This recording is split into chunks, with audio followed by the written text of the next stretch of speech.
Une humiliation en direct de Murrayfield. La France s'est faite étriller par l'équipe d'Écosse avec Elias. On espérait le grand chelem. Désormais, c'est impossible pour le 15 de France. Bonsoir Elias. Aujourd'hui, on se retrouve pour débriefer le France-Écosse. 50-40, ça aurait pu être 50-14, ça aurait été la même chose. Exactement. La mine est grave. 2 heures après ce match. Pas grand chose à dire à part t'as raison, on n'est pas passé loin de la fessée du siècle là-bas en Écosse.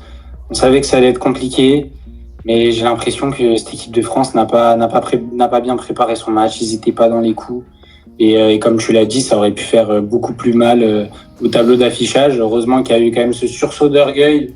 S'il faut attendre 47-14 pour avoir un sursaut d'orgueil, moi je m'en passerai quand même parce que c'est quand même ultra inquiétant ce qu'a proposé le 15 de France. On espère que ce sera juste conjoncturel, que ce sera un seul match où ils sont passés au travers. Mais voilà, ils nous ont pas offert le grand chelem, ils nous ont pas offert de la magie. Tout le monde était un peu en dedans. Une grosse déception en cet après-midi. C'était quand même la déprime devant la télé. Je sais pas toi Arthur, mais ouais, moi j'ai pas pris beaucoup de plaisir devant ce match. Bravo aux Écossais, ils ont fait un énorme match. Par contre, faut le dire, on est un peu chauvin, et on doit rendre à César ce qui appartient à César. Gros match des Écossais. Écoute Elias, je sais même pas si la France a mal préparé cette rencontre. Je pense qu'on a juste lâché mentalement. Il y avait aucun joueur qui arrivait à bien jouer, à part éventuellement Louis Bielbiarré ou quoi, mais la paire de centre française s'est faite surdominer par la paire de centre écossaise. Nicolas Deporter, Yoram Moefana, ça a pas du tout marché aujourd'hui. Yoram Moefana qui a été coupable sur de nombreux essais. Il y a eu beaucoup trop de franchissements par les Écossais, beaucoup trop de plaquages manqués, énormément de pénalités. Chaque pénalité nous amenait à encaisser des essais, j'ai l'impression, et en fait les Écossais étaient ultra pragmatiques, comme tu l'as dit, ils ont hyper bien joué. Chaque pénalité c'était direct dans les 22, touche à 5 mètres de la ligne, et après essai directement. Donc la France a fait je pense que c'est un des pires matchs depuis très longtemps du 15 de France.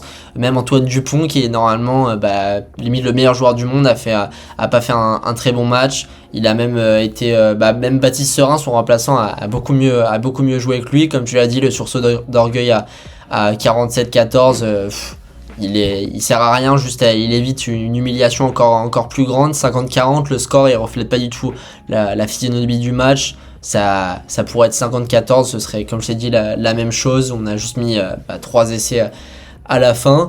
Au moins, le petit lot de consolation, c'est que la France a encore son destin entre ses mains. Si on gagne avec le bonus offensif contre l'Angleterre, normalement on gagne les 6 nations, étant donné qu'on a une grosse avance sur les Écossais au niveau de la différence de points. Donc au moins ça, c'est encore gagné, mais pour la France, quand même, c'est limite une déception qu'on n'avait pas cherché le grand chelem, tant on avait une avance sur les autres sélections. On voyait contre l'Irlande, qui était censé être le principal adversaire du 15 de France, et on les a étriés. Contre l'Angleterre, on espère que ça va être pareil. Et là, contre l'Écosse, qui n'était pas la grande favorite de ce tournoi, on lâche complètement mentalement. Des pénalités que, comme j'ai dit, on n'est pas censé concéder. Parfois des plaquages à retardement, des plaquages dans un ruck. Enfin, c'était même pas des pénalités sorties de nulle part. C'était limite volontaire parfois. Donc c'était inadmissible pour une équipe de France qui avait corrigé un peu ce défaut de trop de pénalités. Et là on est retombé dans nos travers. On n'a pas réussi à avoir les ballons hauts et on a commis énormément de fautes. Donc au final on récolte ce que l'on sème, et la défaite à Murrayfield. Et il faut se relancer pour aller chercher la victoire dans le crunch samedi prochain, et aller chercher la victoire dans ce 6 nations. Quand même, ce serait la moindre des choses pour une équipe de France qui a été surdominante sur ce début de 6 nations et qui l'a complètement lâché à Murrayfield. Et écoute Elia, je sais pas si t'as un petit mot de la fin pour le rugby avant qu'on passe à d'autres thèmes de soir, parce que je te mens pas que j'ai pas trop envie de m'attarder sur ce match qui a été, comme tu l'as dit, calamiteux. Je comprends que t'aies pas envie de t'attarder dessus, mais oui, on espère que les Français montreront un tout autre visage au Stade de France à domicile. On espère qu'ils feront honneur aux Français, parce qu'ils n'ont pas fait honneur aux Français qui se sont déplacés cet après-midi en Écosse. Là, on espère que à domicile, ça va changer et cette équipe d'Écosse qui peut repartir, attention, avec la victoire dans ces 6 nations. Et ce serait pas immérité parce que ils ont sorti un énorme match contre les Anglais, on se souvient, également à Murrayfield. Voilà, chez eux, c'est très très dur d'aller jouer là-bas. Et donc attention à cette équipe d'Écosse, voilà, qui est une équipe pleine de surprises, pleine de jeux. Pour le coup, moi j'ai kiffé les voir jouer. Honnêtement, même si c'était contre les Français, je trouve qu'ils proposaient quand même du beau jeu. Il y avait quand même vraiment des belles intentions de jeu. Ils ne jouaient pas trop au pied. On se rappelle de l'Irlande quand même, qui jouait plus au football qu'au rugby. Et là, vraiment, ils tentaient énormément de choses et c'est sûrement ce qui a déstabilisé l'équipe de France. Donc, on espère que voilà, contre l'Angleterre, ça va rectifier le tir. L'Angleterre qui est quand même en difficulté en ce moment contre l'Italie. Donc, on espère que voilà, on remportera ce crunch. Puis le tournoi Destination, par la même occasion, ce serait tout simplement génial. On sera là le week-end prochain pour suivre tout ça et pour vous débriefer tout ça naturellement dans la zone sport. Écoute Elias, là, au moment où on tourne, il y a 12-10 pour l'Angleterre à la mi-temps contre l'Italie, donc c'est plutôt serré. On voit que là c'est un peu le match pour la quatrième place du tournoi. En tout cas, on va passer à un autre sport. Là, on a 2 autres Français qui ont vraiment brillé comparé aux 15 de France. Paul Sexas, Romain Grégoire, 2e et 4e des Strade Bianche. Strade Bianche remporté une nouvelle fois par Tadej Pogačar, 3e fois d'affilée. Il s'impose vraiment comme le meilleur coureur cycliste du monde. Il a défoncé toute la concurrence. Il n'y avait que Paul Sexas qui a réussi à le suivre pendant 2 ou 3 kilomètres.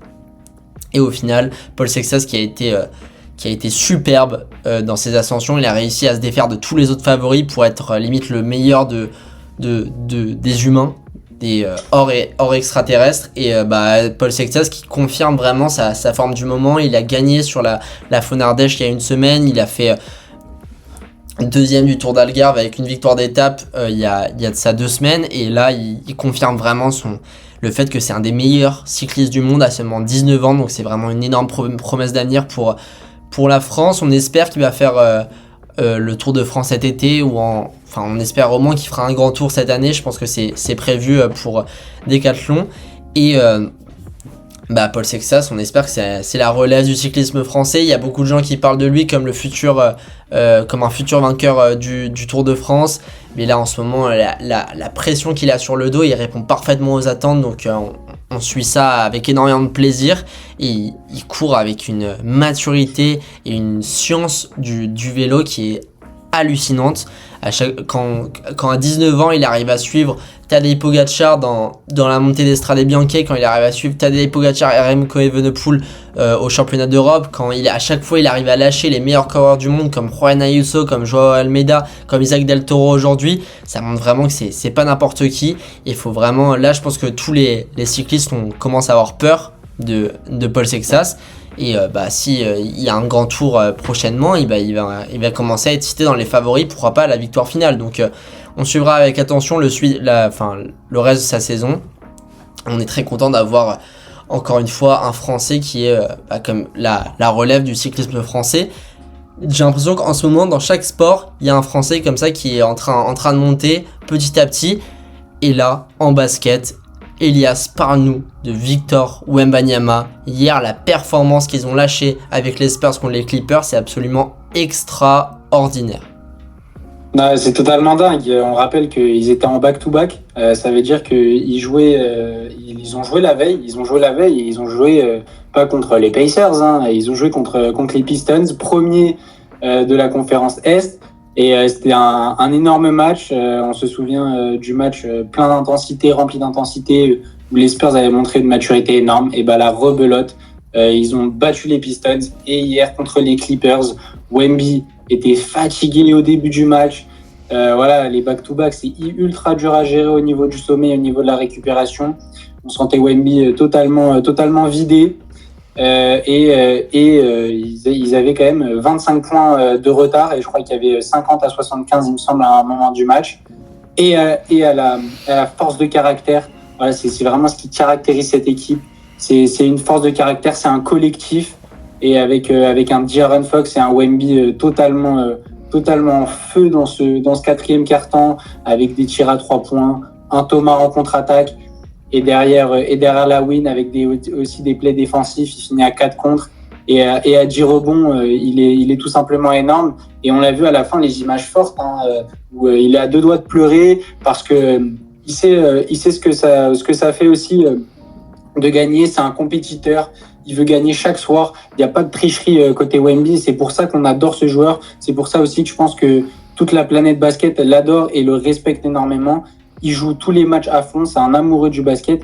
Et on peut que être heureux pour lui et le soutenir. Honnêtement, quand on a un Français comme ça dans notre pôle de sportifs, ça fait tellement du bien à notre sport. En plus, il est hyper intelligent. Voilà, à la fin, il dit peut-être que c'est un des matchs les plus durs de sa vie, mentalement et physiquement.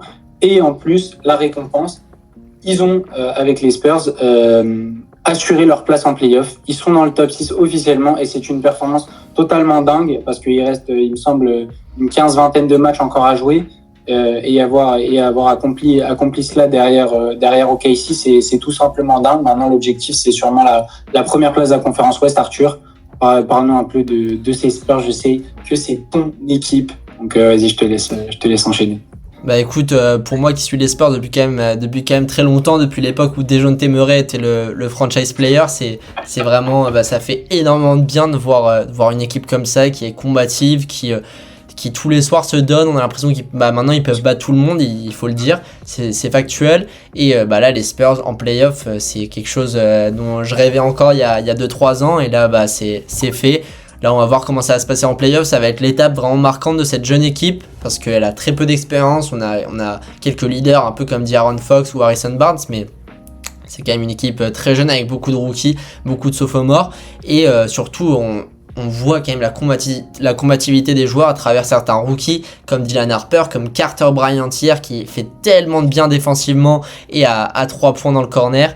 Encore une fois, hier on a été porté dans notre comeback par des joueurs comme Julian Champagny. Comment pouvait-on penser que Julian Champagny allait être limite la pièce maîtresse, le joker des Spurs sur cette saison. La gâchette à 3 points, il tourne quasiment à 40% à 3 points.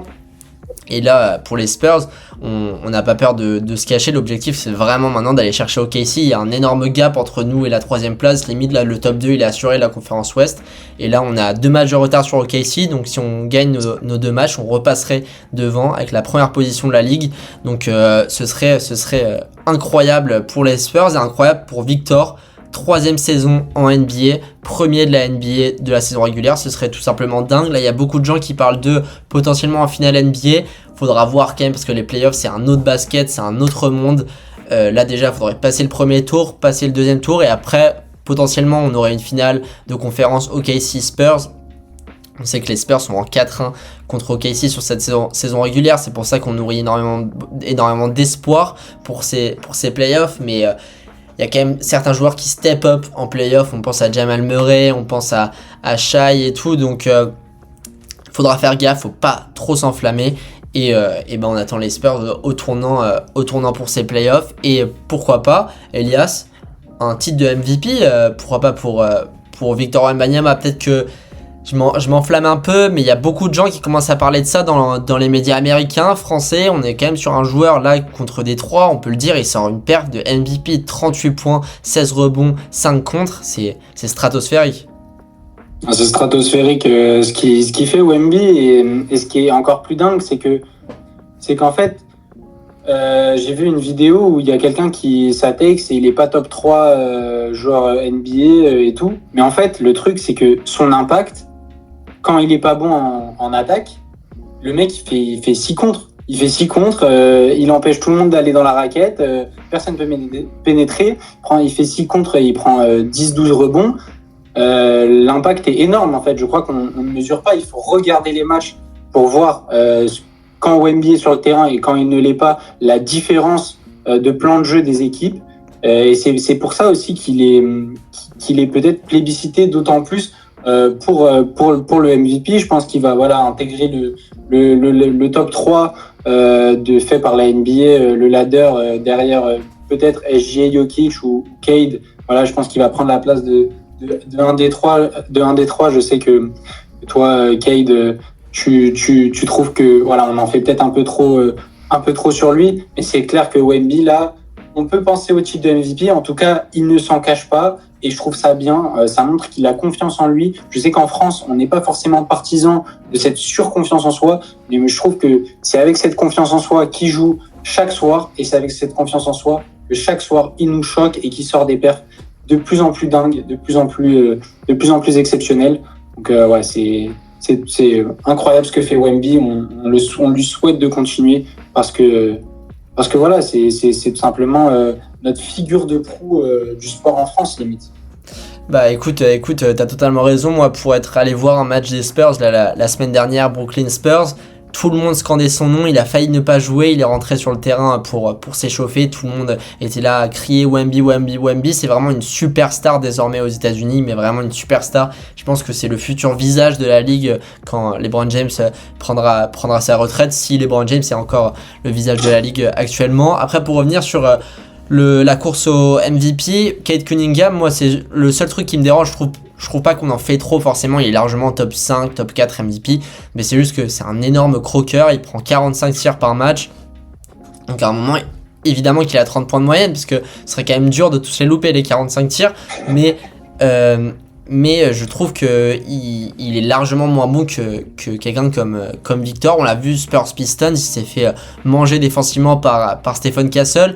Donc moi limite non, je pense pas que le franchise player serait Jalen Duren, mais moi je préfère limite l'impact de Jalen Duren à l'impact de Cade Cunningham chez les Pistons. Et après, pour revenir sur Victor, ça veut dire quoi MVP? Ça veut dire Most Valuable Player. Donc c'est le joueur qui impacte le plus son équipe. Et si on regarde vraiment intrinsèquement qui impacte le plus son équipe, c'est largement Victor Wembanyama. Peut-être que en fait on fait que le répéter la même chose, mais c'est pas dans les stats qu'on voit le réel impact. C'est vraiment, faut regarder les matchs. La force de dissuasion du mec, c'est stratosphérique. C'est-à-dire que quand il est là, sa force, en fait, c'est soit tu tires à 3 points, soit tu te fais contrer. Donc c'est binaire en fait comme choix. Donc soit tu rentres tous tes tirs à 3 points et tu as une chance de gagner contre les Spurs, ou alors soit tu loupes tes tirs à 3 points et tu te prends 50 points d'écart comme Philly il y a 3 jours. Donc au final, l'impact de Victor, c'est du jamais vu. Et ses stats, encore une fois, elles sont trop banalisées. Le mec, il te fait des soirées à 7-8 contre. Personne n'en parle comme si c'est normal, alors que c'est du grand n'importe quoi. Encore là, contre Philly, il était à 5 contre en un quart temps. Tu t'en rends compte, 5 contre en un quart temps. Après, il a pas tout joué tout le match parce que c'était un blowout, mais là, il pourrait aller chercher des grands records. Donc, faut pas trop s'enflammer avec Wemby, mais quand même, avec la confiance qu'il a en lui, je pense que il sait gérer cette pression. Elias, pour finir cette petite vidéo, est-ce que tu as un petit mot sur la NBA en général en ce moment? Je vois l'équipe que t'aimes beaucoup en ce moment, les Charlotte Hornets, sont en pétard, on peut le dire, avec un Con Knuppel en chef, en tête de proue, et qui est potentiellement le favori en ce moment pour le titre de rookie de l'année. Ouais, exactement. Charlotte, l'équipe un peu de coup de cœur, j'ai l'impression, qui choque toute la NBA. Et qui m'a choqué moi, Con Knuppel qui à mon avis soulèvera son trophée de rookie de l'année devant Cooper Flag, devant son ancien coéquipier Adjouk. Totalement mérité cette équipe de Charlotte qui bosse bien, avec un Moussa Diabaté qui nous régale de plus en plus, qui est de plus en plus intégré à la ville et à l'environnement Charlotte avec sa célébration, avec ses célébrations. Donc ça fait plaisir à voir. On espère vraiment qu'ils iront jouer les playoffs. C'est encore possible pour Charlotte. C'est une équipe qu'on veut voir en playoffs. Ça changerait un peu des Miami, Atlanta, Orlando, de ces habitués du play-in. Des mecs, ils ont un CDI dans le play-in. Donc on espère qu'il se terminera enfin là avec une nouvelle équipe popcorn et champagne. Ça fait toujours plaisir à voir. Voilà. Écoute Elias, merci pour cette vidéo. Comme d'habitude, on se retrouve à peu près une fois par mois pour discuter de la NBA. Et on se retrouve semaine prochaine, débrief de la Ligue des Champions, les 8e de finale. Donc à la semaine prochaine. Et encore une fois, merci Elias et à mardi.